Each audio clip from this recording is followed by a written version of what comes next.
సూర్య న్యూస్కు స్వాగతం. 24 గంటలు కాదు, ఒక సెకండ్లో మీ ముందుకు. చూస్తూనే ఉండండి నిరంతర వార్తా ప్రసారాలు. పాపకొల్లు ఎంపీటీసీ బరిలో కొదుమూరి కోటేశ్వరరావు. అధిష్టానం అవకాశం కల్పిస్తే మరింత ప్రజాసేవ చేస్తా జూలూరుపాడు సీనియర్ కాంగ్రెస్ నేత కొదుమూరి కోటేశ్వరరావు. స్థానిక సంస్థల పోరు జోరందుకుంది. ఆశావహుల జాబితా శాంతాడంత పెరుగుతూనే ఉంది. ఈ నేపథ్యంలో వైరా నియోజకవర్గం జూలూరుపాడు మండలానికి చెందిన కొదుమూరి కోటేశ్వరరావు తాను సైతం స్థానిక సంస్థల ఎన్నికల్లో పోటీ చేసేందుకు సమాయత్తమవుతున్నారు.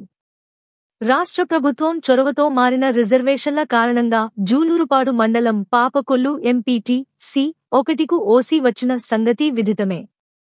ఈ నేపథ్యంలో జూలూరుపాడు మండలంలో పాపకొల్లు నుండి కాంగ్రెస్ పార్టీ నుండి ఎంపీటీసీ అభ్యర్థిగా బరిలో ఉంటున్నట్లు సీనియర్ కాంగ్రెస్ నాయకుడు కొదుమూరి కోటేశ్వరరావు గారు ఓ ప్రకటనలో తెలియజేశారు.